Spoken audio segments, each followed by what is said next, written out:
the Fitterest Show with your host, Christopher Allen, where we explore the art of mind and body conditioning. With the closure of gyms nationwide as a result of the pandemic, we've seen a huge surge in home workouts, of course.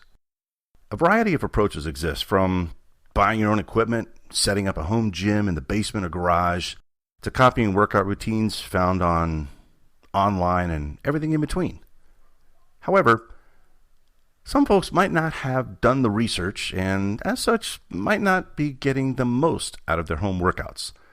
While you may not have all the equipment and tools found in a gym, if you know what you're doing, working out at home can be hugely beneficial. In this episode, we're going to discuss the top mistakes to watch out for so that you can more safely build lean muscle, prevent injuries, and get the most from your home workouts so you can look and feel your best. So, let's dive in. So I've compiled a dozen potential home workout mistakes, and let's dive right into it. Number 1, not having a strategy or a plan. Typically, if you start a workout without a set plan for that particular day, it can lead to a lot of wasted time. It's crucial to set your intention and what you want to do, what you want to get out of the workout, which includes listening to your body in order to make the most of the time that you actually have. Not setting aside the time for a workout and assuming you'll just fit it in some point in the day whenever I can also often leads to a number of missed workouts. So schedule it, put it in your calendar, just like you would any other Zoom call or other meeting you might have. Ideally, you want to do at least maybe 3 or 4 30-minute workout sessions a week. You'll need to put in more conscious effort initially, particularly with the discipline around getting to your workout in the home, till it becomes much more of a habit. And another thing you can do is try to not endlessly switch routines without knowing if you're working toward your goal. So if you want to put on some lean muscle mass, don't be switching up routines massively and doing 10 miles of running, no resistance training, and things like that. Choose a program and stick to it for 4, 6, 8 weeks to at least give it a chance to get some actual visible result. Now, begin each workout with your goals kind of in your mind. You don't have to go crazy and write everything down in a journal, but you do want to make sure to listen to your body during exercise. Not setting goals makes it easy to bail out of workouts too soon or not push hard enough to achieve the goal that you want. And if you're not working out at all, you're not coming from a background or environment of working out, just start with small goals of moving, getting at least 20, maybe 30 minutes of exercise each day if you're just starting out. The second mistake that some people make is not really knowing or being in tune with their body. There are so many different books and magazines, videos, Instagram, Facebook, workout programs, but most people have kind of not good knowledge around their body, joint movements, kinesiology. On top of that, in the United States, a sedentary lifestyle further creates kind of body imbalances that makes really proper execution of exercises difficult for some people. Just as an example, just knowing your body type, taller people have more different challenges in lifting weights. So I'm 6'1". I can't necessarily go as deep in the squats, and my range of motion needs to be a little shorter on things like squats, bench press, so that the tension is actually focused on the right muscles. Could I go butt to the ground? Yeah. Would I be maximally putting the right tension on the right muscles and my quadriceps and doing that? No. So that's mistake number 2. Number 3, skipping cardio. Seems rather obvious. One of the biggest home workout mistakes you can make is skipping cardio. It's a little tricky because sometimes the length of your workout is defined by your goals. If you want to burn fat, you need to do more cardio as opposed to someone who is looking to gain lean muscle. Can you do both at the same time? Absolutely. You can absolutely gain lean muscle while burning fat. For the duration, probably in cardio, you probably want to do somewhere in the range of 20 to 45 minutes. I do fasted cardio every morning, probably about 40, 45 minutes. And that seems to be a good way to start kickstarting my metabolism and burning fat first thing in the morning. So don't forget your cardio, and don't just count cardio as the entire workout. Make sure you get a balance of cardiovascular exercise plus some resistance training, which dovetails right into mistake number 4, which is doing too much or exclusively only doing cardio.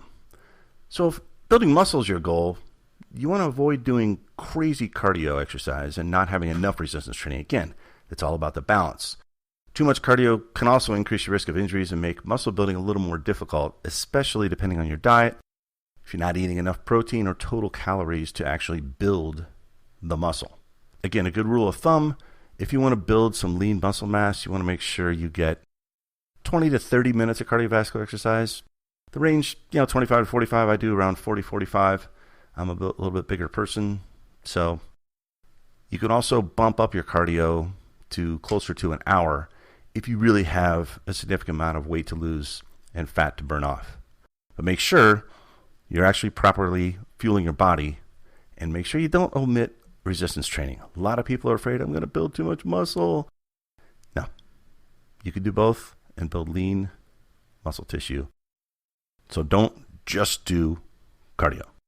Mistake number 5, lifting. I'm going to lump these two together. Lifting too heavy or too light. Sometimes, now I don't have an issue with this because I don't have any heavy weights or dumbbells in my house when I'm under quarantine and I'm training in home. I use resistance and exercise bands. But if you're using weights that are too heavy, it's sometimes very, very difficult to use proper form during muscle building exercises. And again, you could start your workout with lighter weights to warm up the muscles properly, work your way up to lifting heavier weights. But the key is making sure you use proper form. It is, believe me, when I've had injuries, it's much, much better to use 5 pounds, 10 pounds, 8 pounds. Small weight with proper form and keep the tension on the right muscle than just trying to go heavy, especially as you get older. And you want to use weights that allow you to complete at least 3 to 4 sets of somewhere 6 to 12 repetitions to make sure that you are increasing your strength and you are building that muscle mass. And if you want to build more muscular endurance, you can drop the weights down a little bit and do generally a little bit higher reps, probably in the 12 to 20 range. Again, always using proper form. On the flip side of that, too light, if you're training too light, you may not get the results that you actually want. Because lifting weights, if you're not putting any resistance on the muscles, you're not going to do too much.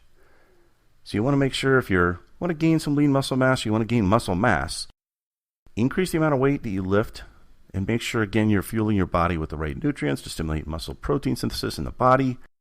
But always use proper form again. So you want to make sure you're in that range of probably 6 to 10 reps with, again, weight that you can absolutely use proper form. Mistake number 6, not taking a rest day, not listening to your body, and recovering. While it's certainly important to keep your body moving every day, and you want to move around and walk, not taking a day off from vigorous exercise can actually do more harm than good.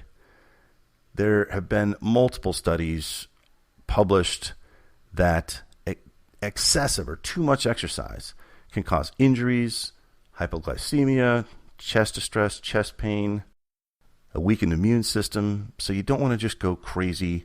Even though you might have more time on your hands, don't have to go crazy with working out.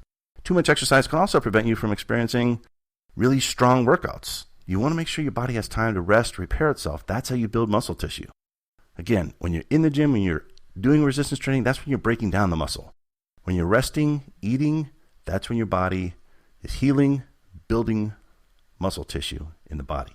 And this isn't just for home workouts. When you overtrain, you could be at a gym, you don't give your body enough time to heal and actually rejuvenate. That kind of adversely affects your performance and makes your body more susceptible to fitness burnout, injuries, and just overall lack of progress. Again, growth happens during the rest days. That's the important thing. So you want to schedule those off days into your actual workout routine and enjoy them. Focus on other things. Those are still important. You still might want to do your cardio or go for a walk on your quote off days, but make sure that you take those off days. Schedule them in. So for me, my off days are Tuesdays and Saturdays, and I kind of plan my cheat meals around that as well So my cheat meal, if I'm doing one cheat meal a week, which is my normal, it's on Saturday night. If I'm doing two, I do it on Tuesday and Saturday. So it's very simple. If I'm off, I can have a cheat meal at dinner. And what usually happens is then I schedule for the very next day a bigger body part like chest and triceps. And I am fueled from that cheat meal by having a day off to recover and having the cheat meal in my body. I usually have a great workout the next day.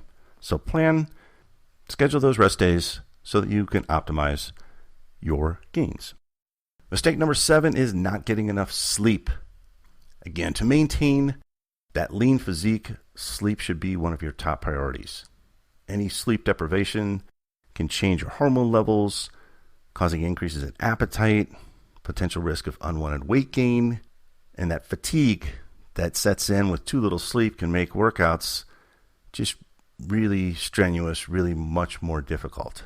And you may even, because you feel so tired, you may just bail on the workout. So if you really want to perform, make sure you're getting at least 6 to 8 hours of quality sleep each night. Remember, that's when you're growing. Sleep facilitates the muscle growth and recovery, helps keep your hormones that control hunger in check, optimizes health and wellness, reduces the risk of disease, diminishes mental fatigue. The list is long. Enjoy your sleep. Make sure that getting adequate sleep is essential for strengthening your immune system, memory, mood, almost every aspect of health. So try and get good sleep every night. You will see benefits both in the short term and the long term. Mistake number 8, insufficient fuel for your body. One of the most common home workout mistakes you can make, not surprisingly, revolves around diet and what you feed your body. I'm generally a fan of eating small, more frequent meals throughout the day, making sure you're getting plenty of protein and some carbohydrates with each meal to help you optimize your muscle building and keep your energy levels high throughout the day. Obviously, you want to steer clear of the obvious stuff, the processed foods, the added sugar, white bread, refined grains, baked goods, sodas, sweets, ice cream, all the stuff that tastes good, fried foods. That's the stuff you want to avoid. That's obvious.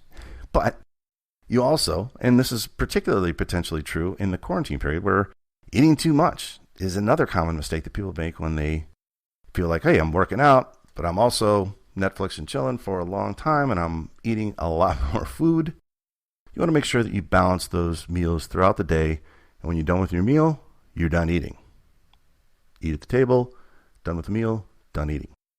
Also important, and this doesn't necessarily just apply for home workouts, but your para-workout nutrition, which is the pre, intra, and post-workout nutrition, is very important. So before you work out, so the pre, you want to avoid training on an empty stomach, of course. You want to make sure that you also don't want to go the other way and have a huge meal and then go, hey, I'm going to go work out. You want to eat something probably around maybe 45 minutes prior to workout. It's almost just like a little snack. It gives the blood sugar you need for energy, but prevents all the blood from going to your stomach to digest a huge meal. So you really want to just have, some protein, a little bit of carbs, maybe some fruit. And that's a great way to get your pre-workout fuel. And on the other side of that, after you're done with your workout, your post-workout meal or post-workout nutrition is also really, really important, because obviously your workout puts stress on your body and it needs fuel in order to recover from that stress and grow stronger. So you don't want to skip a post-exercise meal, but probably, somewhere 30, 60, maybe 90 minutes on the outside. You want to get a good post-exercise meal in. Again, you want to make sure that you're getting protein, carbohydrates, to make sure you can replenish the glycogen that you depleted during the workout and help your body repair. Some additional examples of pre and post-workout snacks that you might want to consider. You can have a protein powder smoothie with some fruit. So you've got protein from the protein powder, some carbs and fructose from the fruit. Protein bars, although you got to watch the labels pretty closely for those things, watching the sugar and sugar substitute levels in some of those. You can have Greek yogurt with fruit. You can have some eggs and toast. You can have fruit with some nut butter. You could have some eggs, chicken and veggie wrap, protein pancakes, fruits or nuts with some cottage cheese. There's a lot of little snacks you can do. Again, You're not trying to just gorge yourself. You just want to make sure you have some protein, some carbs in your system. Mistake number 9, and this could be a common one, lack of hydration. Being dehydrated can dramatically decrease your performance. When you exercise, your core temperature rises above normal, which is obviously normal, and it places additional stress on your body. So drinking fluids helps keep that stress at bay. Proper hydration also kind of helps to lubricate your joints, reducing inflammation, helps transport essential energy nutrients, which makes your workout more effective, helps to flush out metabolic waste that is produced during the intense workout. So you want to make sure that you're drinking plenty of water, water-rich foods, watermelon, strawberries, tomatoes, oranges, cantaloupe, cucumbers. All those things are very water-dense. And if your workout's particularly grueling, you can opt for a drink that also contains some essential electrolytes or essential amino acids or both. And make sure you're getting sodium and potassium in that drink as well. You want to just steer clear of the obvious again, the sugary drinks, soda, carbonated. I don't know how people could drink carbonated beverages during a workout. Anyway, steer clear of sodas, sweet teas, highly sugared beverages. But water is essential for proper hydration. Mistake number 10 is doing the same workout routine every day. Look, we're all creatures of habit. We all feel comfortable when we are in our routine. We know what to expect and we know what to do. However, if you want to optimize your performance, you want to make sure you're not just consistent with working out, but you're also challenging yourself within that workout routine and doing different things.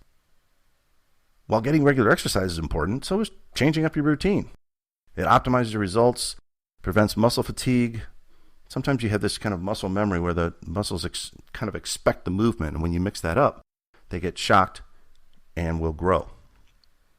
You want to have some variety in there. Just completing different workouts each day of the week. You can also mix up your cardiovascular training. You can do jogging, you can do jump rope, cycling, rowing.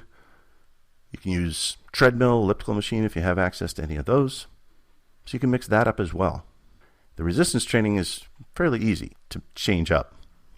And you want to mix it up because your body adapts to the exercise stress over time. So sometimes when you stop seeing progress and you hit plateaus, it's because your body's been seeing the same workout day in and day out. When you do the same movements over and over, it can also potentially lead to some injuries due to repetitive stress. So you want to make sure you're changing things up a bit, trying different movements, rotating exercises in, rotating exercises out. Lots of things you can do just in scheduling body parts and which body parts you train together. And when you train a body part, doing different types of exercises. I like to generally stick with exercises. There's the flip side of that is, hey, if something's working, I don't want to stop. But eventually, your body will get used to it. And so I'll stick with something, probably exercise routines for probably 8 weeks. And then I'll switch them out and start doing different movements. And this is what I also like about sometimes when gyms are open, you can go to a gym. I actually like it sometimes when the gym is crowded and somebody is on the machine that I'm trying to use, because it forces me to not use that machine and say, I got to figure out something else.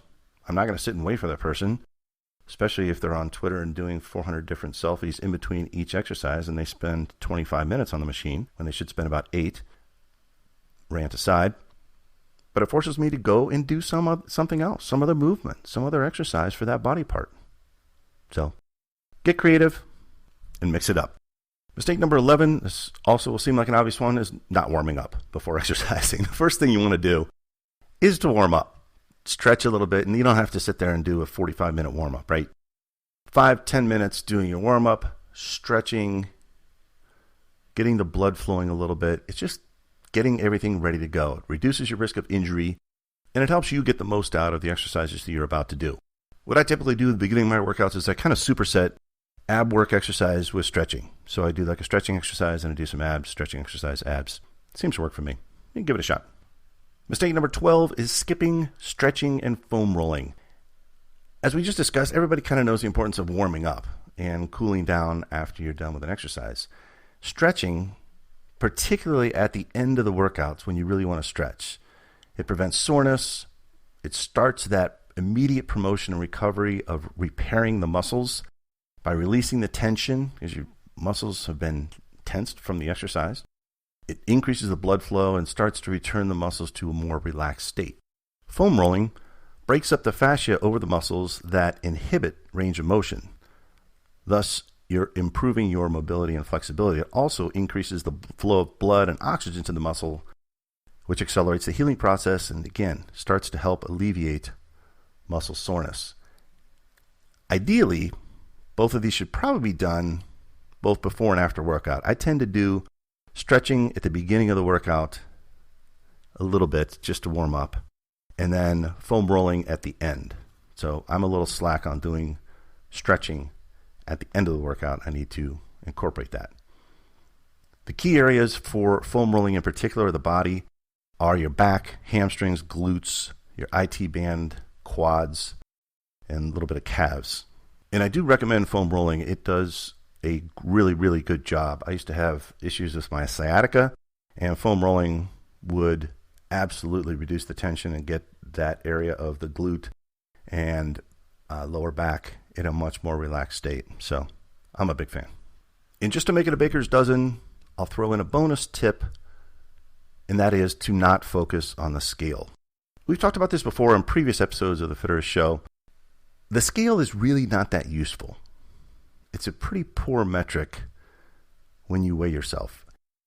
And even less so if you're not used to working out, because you may end up gaining weight, which might not be a bad thing. Remember, muscle weighs more than fat, so it's really unfair to yourself to judge your weight loss progress on a number that appears on a scale.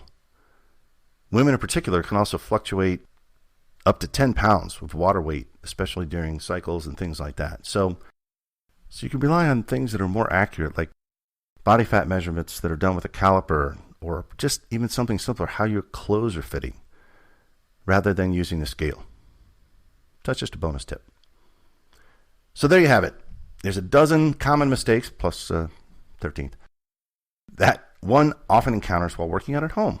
If you have a solid plan, if you're conscious of your workout nutrition before and after your actual exercise, and you pay attention to your form and listen to your body, you can pretty easily avoid all these mistakes. The first step is recognizing them, being aware, being consciously aware, and then taking action to correct or adjust to ensure that your home workout is productive as possible. Remember, when you align your strategy, your techniques, your execution, your nutrition, and sleep, you'll be well on your way to looking and feeling great, even with home workouts. We'll talk to you next week.